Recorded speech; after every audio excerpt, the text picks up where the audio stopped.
आज हम प्रश्नावली 3.2 के क्वेश्चन नंबर 4 और 5 को हल करेंगे।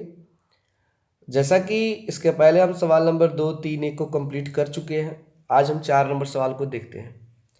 4 नंबर सवाल है कि निम्न रैखिक समीकरणों के युग्म में से कौन से युग्म संगत या असंगत है।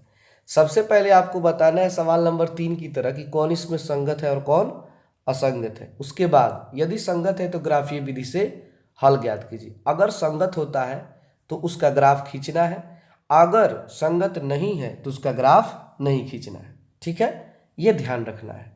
तो संगत कब होता है जी? जब कोई भी समीकरण प्रतिच्छेदी हो या समपाती हो, लेकिन समांतर हो तो वो असंगत होगा। तो जब समांतर आएगा तो उसका ग्राफ नहीं खींचना है, उसको उसी तरह छोड़ देना है। लेकिन जब संगत यानी कि प्रतिच्छेदी और समपाती होगा तो उसका ग्राफ खींचना है। तो चलिए हम देखते हैं पहले सवाल को। x + y = 5 ये समीकरण 1 है और 2x + 2y = 10 ये समीकरण 2 है। मतलब कि यहाँ पे आप देखेंगे कि x है, y है, तो x के बगल में कोई भी अंक नहीं है तो 1 है तो a1 = 1, y के बगल में कोई अंक नहीं है तो 1 है तो b1 = 1, और यह अकेला अंक c है तो c1 = 5। ठीक है। दूसरे समीकरण में x के बगल में 2 है तो वो है a2 का मान, y के बगल में 2 है तो वह है b2 का मान, और अकेला अंक c2 है तो c2 का मान 10। तो a1 b1 c1 a2 b2 c2 मान लिए। इसके बाद क्या लिखते हैं? a1 बटा a2, b1 बटा b2 तथा c1 बटा c2 की तुलना करने पर। अब तुलना कैसे करेंगे तो देखिए, आपको क्या करना है, a1 का मान 1 है और a2 का मान 2 है तो 1/2, ये भी 1/2, ये 5/10। ठीक है, तो वही यहाँ पे हमने लिख दिए हैं कि 1/2, 1/2, 5/10। तो 1/2 का 1/2, 1/2 का 1/2, लेकिन 5 है कम, 5 अब 5 दूना 10, तो ये भी 1/2। जब तीनों का तीनों बराबर आ गया तो ये क्या होगा जी? समपाती होगा। क्या होगा? समपाती होगा। क्यों समपाती होगा? क्योंकि a1/a2 बराबर b1/b2 बराबर c1/c2, यानी तीनों का तीनों जब बराबर आ जाता है तो यह समपाती होता है, और जो समपाती होता है वो संगत होता है, अतः यह संगत है। अभी आपको बताया है कि जब संगत होगा तो इसको ग्राफीय विधि से हल करना है। तो आप क्या करेंगे, ये सवाल को हम ग्राफ में हल नहीं किए हैं क्योंकि आप लोग ग्राफ का काफ़ी सवाल बना चुके हो। तो समीकरण 1 है x + y = 5 और समीकरण 2 है 2x + 2y = 10। तो ये आप लोग घर से बना कर लाएंगे ग्राफ में सवाल।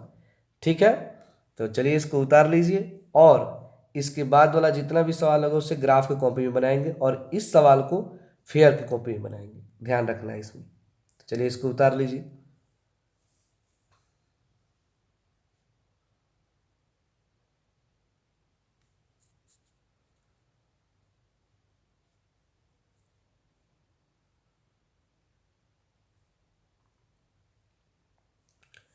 इसी तरह इसमें जितने भी सवाल दिए हैं सभी को चेक कीजिएगा कि कौन संगत है कौन असंगत है, और जो जो संगत आएगा उसका आप लोग ग्राफ खींचकर घर से लाएंगे, और आगे वाला इसमें का सवाल जितना भी है सब बनाकर कल घर से लाएंगे। ठीक है, आइए सवाल नंबर हम लोग 5 देख लेते हैं।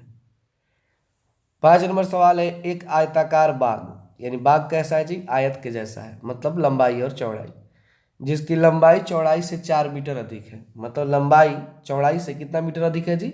4 मीटर। लेकिन ये पता नहीं है कि चौड़ाई कितना है, इसमें चौड़ाई नहीं दिया है, लेकिन ये पता है कि ये चौड़ाई से लंबाई जो है वो 4 मीटर अधिक है। का अर्ध परिमाप 36 मीटर है। इसका अर्ध परिमाप कितना है जी? वो 36 मीटर है। तो बाग की बीमाएं ज्ञात कीजिए। बाग की बीमा निकालने का अर्थ है कि इसकी लंबाई और चौड़ाई निकालना है, मतलब उस बगीचे की लंबाई कितनी है और चौड़ाई कितनी है ये हमें निकालना है। तो ना तो हमें चौड़ाई पता है ना ही लंबाई पता है, लेकिन ये पता है कि जो लंबाई है वो चौड़ाई से 4 मीटर अधिक है। तो मान लीजिए चौड़ाई तब कितना है, तो चौड़ाई नहीं पता है तो उसको x मान लेंगे। तो लिखेंगे कि माना आयताकार बाग की चौड़ाई बराबर x मीटर, तो आयताकार बाग की लंबाई बराबर y मीटर। एक चौड़ाई को x और लंबाई को y मान ली।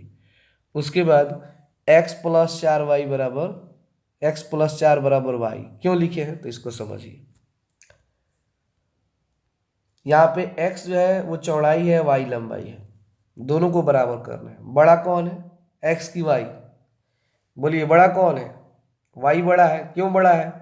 क्योंकि वाई लंबाई है और एक्स चौड़ाई है, दोनों को बराबर करना है।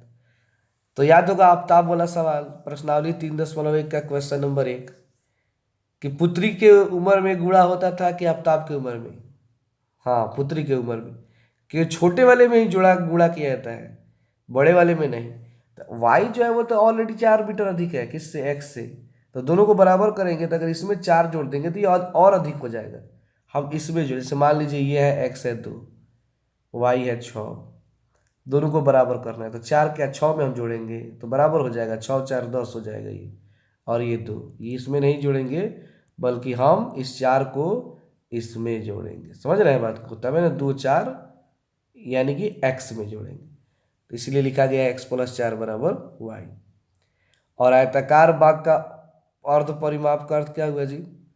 कि लंबाई प्लस चौड़ाई, मतलब आयत का अर्ध परिमाप याद रखेंगे, लंबाई प्लस चौड़ाई होता है। तो एल मतलब लंबाई, मतलब एल मतलब होता है लेंथ, लेंथ मतलब लंबाई, और बी मतलब होता है बाइड। ये बी मतलब क्या होता है? बाइड, बाइड मतलब चौड़ाई। तो कोई भी पूछे या कहीं भी सवाल है कि आयत का अर्ध परिमाप क्या होता है, तो कहेंगे लंबाई प्लस चौड़ाई। और उसके बाद पूछा जाएगा आयत का परिमाप क्या होता है, तो कहेंगे 2 इंटू लंबाई प्लस चौड़ाई।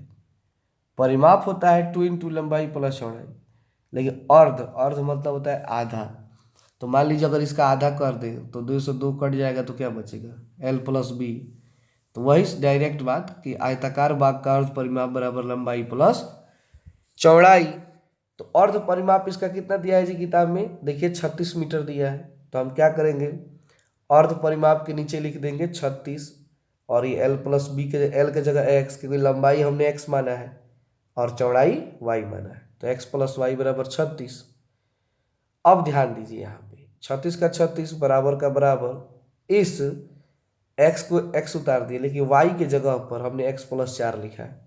वाई के जगह पर क्या लिखा है जी? एक्स प्लस 4 लिखा है। क्यों लिखा है? देखिए यहाँ पे वाई का मान कितना है? एक्स प्लस 4 है, तो यहाँ पे हमने एक्स प्लस 4 लिख दिया। ठीक है। अब देखिए 36 का 36, एगो एक्स कितना है? एक्स, 2x, और प्लस 4 का प्लस 4, प्लस में 4 है, बराबर किधर आएगा? ये 4, तो ये माइनस में 4 होगा, और 36 तो पहले से है, और ये 2x का 2x।